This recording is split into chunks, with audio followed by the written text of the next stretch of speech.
अकेलापन एक ऐसा शब्द जिससे सब घबराते हैं। अगर मैं कहूं कि आपको अकेले रहना है तो आप परेशान हो जाएंगे, क्योंकि हमें इसकी आदत नहीं है, ना ही हम ऐसा करना चाहते हैं। बदलते जमाने के साथ लोगों का रहन सहन तो बदल ही रहा है, साथ ही जीने का तरीका भी बदल रहा है।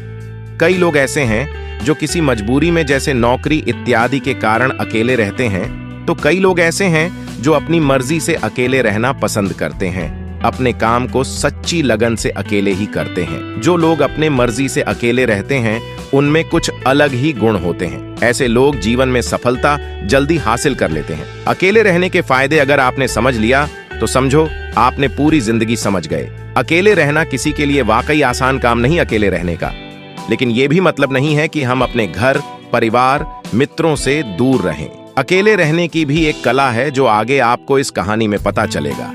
अकेले रहने का यह मतलब है एकांत में रहकर अपने काम को, अपने सम्मान को, अपने प्रतिष्ठा को, अपने अंदर झांकने की कला को, अपने उज्जवल भविष्य को आप कैसे आगे बढ़ा सकते हैं उसके बारे में जानना। हम अकेले रहने के उन 7 अमूल्य गुणों के बारे में भी जानेंगे। इस कहानी के माध्यम से एक व्यक्ति एक गुरु के पास आया और बोला, गुरुदेव, मेरे दुख का कारण क्या है?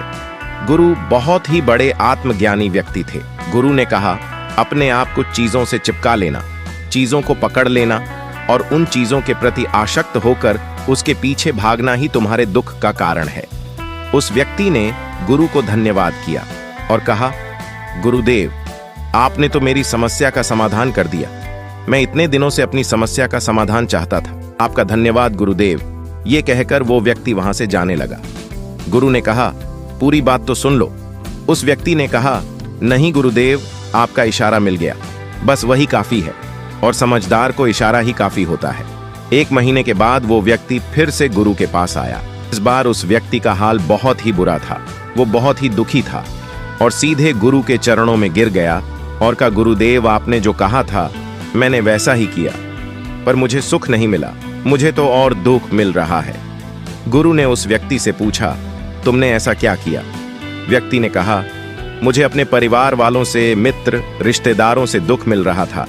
मैंने उसे छोड़ दिया और छोड़कर चला गया।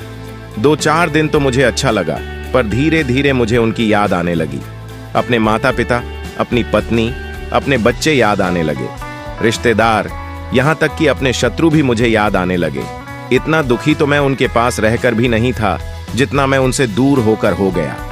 इसलिए आज मैं वापस घर जाने के लिए निकला था और आपके पास आ पहुंचा। आपने मुझे इतनी गलत सलाह क्यों दी?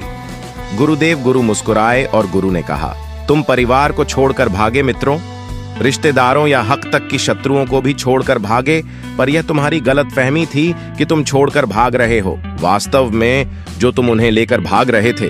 व्यक्ति ने कहा, पर गुरुदेव, मैं तो किसी को अपने साथ नहीं लाया।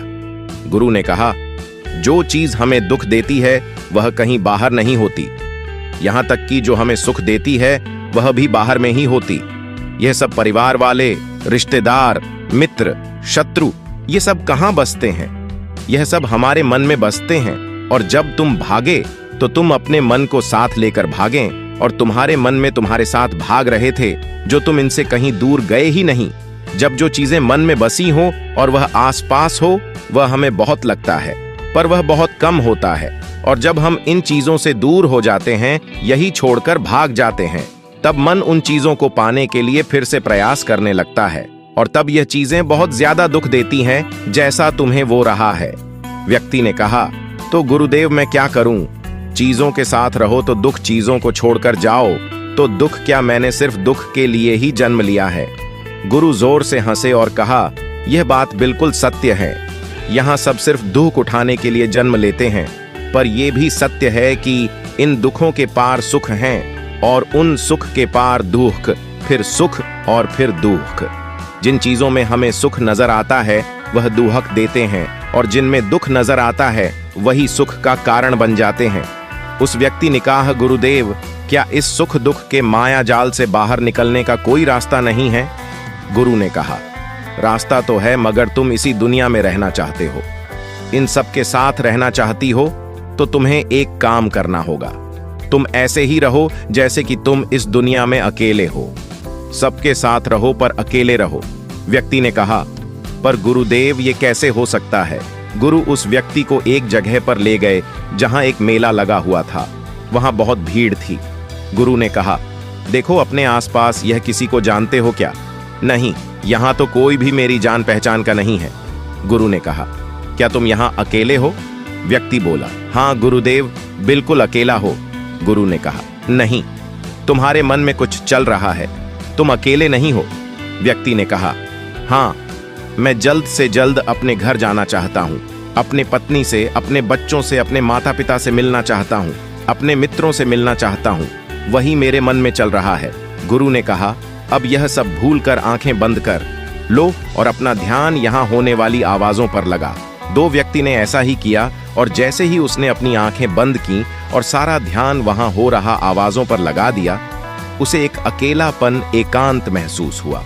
उसे लगा कि वह इतनी बड़ी भीड़ में भी अकेला है। सभी आवाजों के ऊपर ध्यान लगाने के कारण किसी आवाज का कोई महत्व नहीं था, बस आवाज ही थी और वह था। उसने अपनी हॉकी खोई और कहा, गुरुदेव, यहां तो मैं बिल्कुल अकेला हूं, सब हैं पर कुछ नहीं। गुरु ने कहा, बस इसी तरह अकेले होना है। तुम रहो सबके साथ भीतर से, लेकिन अकेले रहो, साथ में सब हो पर मन में कोई ना हो। जिसने इस तरह से अकेले जीना सीख लिया, उसे कभी जीवन में दुख नहीं होगा, उसे चीजें दुख नहीं देगी, वह हर चीज में आनंद की प्राप्ति कर सकता है।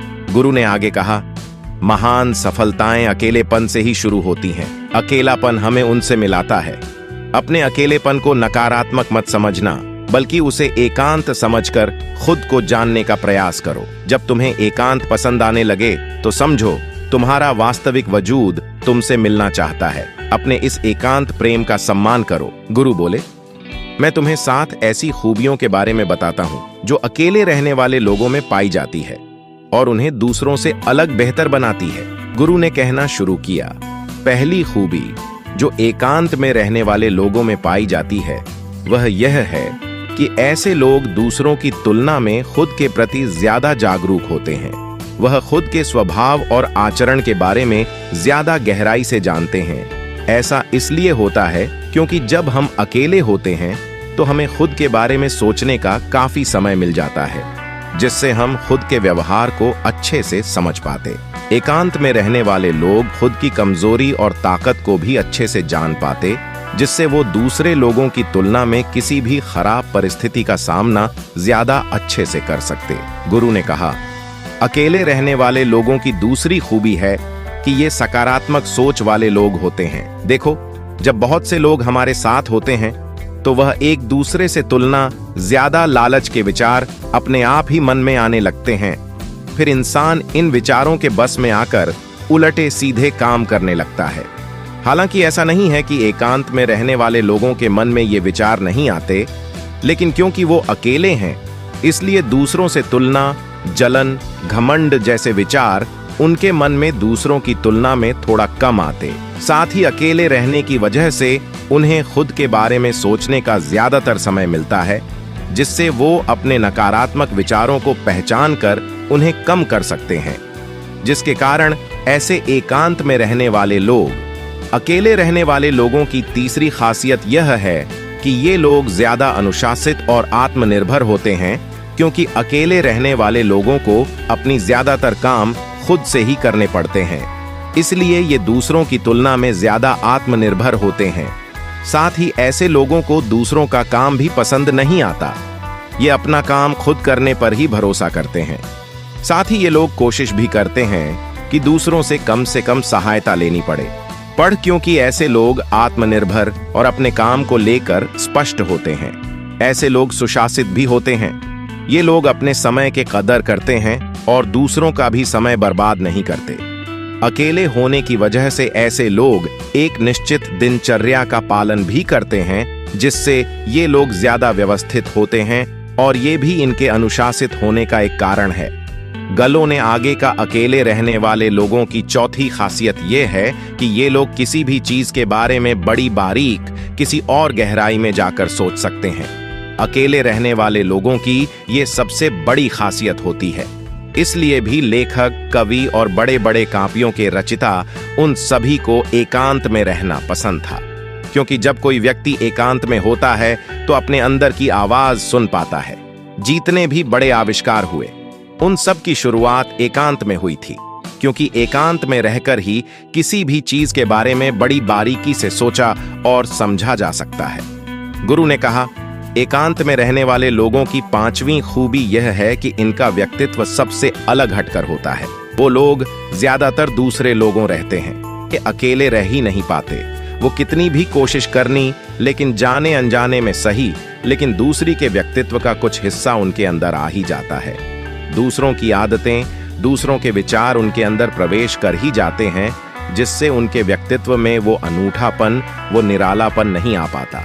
उनका व्यक्तित्व कई सारे लोगों के साथ व्यक्तित्व का मिश्रण होता है, पर क्योंकि एकांत में रहने वाले लोग अपना ज्यादातर समय अपने साथ बिताते हैं, इसलिए दूसरों की बातें और विचारों से बहुत ही कम प्रभावित होते हैं कि अपने जीवन को जीने के खुद बनाए नियम और कायदे होते, जिनका ये पालन करते। ये किसी से भी आसानी से प्रभावित नहीं होती, इसलिए ऐसी लोगों की शख्सियत सबसे हटकर सबसे अलग होती है। इसलिए इनके व्यवहार में एक अलग ही निरालापन होता है, जो किसी दूसरे व्यक्ति को भी पसंद आ सकता है और नहीं भी। गुरु बोले, छठी खासियत जो एकांत में रहने वाले लोगों में होती है, ज्यादा लोगों से अपने संबंध नहीं बनाती, लेकिन ये जितने भी लोगों से संबंध बनाते हैं, सच्चे दिल से बनाते हैं। ऐसे लोगों की बहुत ही कम दोस्त होते हैं, लेकिन जितने भी होते हैं, ये उनसे अपनी दोस्ती पूरी ईमानदारी से निभाने की कोशिश करते हैं। अक्सर लोगों को ये लगता है कि एकांत में रहने वाले लोग बहुत कम बात करते हैं। देखिए,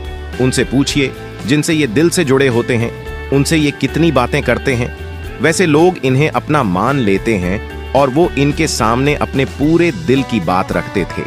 अकेले रहने वाले लोग बहुत ही कम लोगों के साथ संबंध रखते हैं, लेकिन जरूरत पड़ने पर वो अपनी तरफ से पूरी मदद करने के लिए तैयार रहते हैं। इसलिए इनके रिश्ते कम लोगों से तो होते हैं, लेकिन जिनके साथ भी होते हैं बहुत मजबूत होते हैं।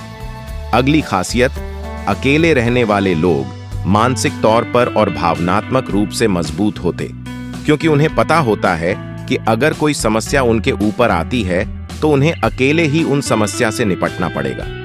ऐसा बार बार करने से उनके अंदर खुद के प्रति आत्मविश्वास बढ़ जाता है, और आत्मविश्वास, अगर हम उस समस्या को पूरी सकारात्मकता के साथ उपयोग कर पाए तो, क्योंकि जब हम दुनिया के लोगों के साथ होते तब हम भीड़ का हिस्सा होते, लेकिन जब हम अकेले होते तब हम खुद के साथ होते। जब हम खुद के साथ होते हैं तभी हम अपने समय का सदुपयोग, खुद का आकलन, खुद के शौक, सभी बातों पर अच्छी से ध्यान दे सकते हैं, कमजोरियों पर भी काबू पा सकते, और ऐसा कह सकते हैं कि सच में अच्छाई की राह और इंसानियत की मंजिल भी पा सकते हैं। व्यक्ति को बात समझ आई और वह गुरु को धन्यवाद कहकर चला गया।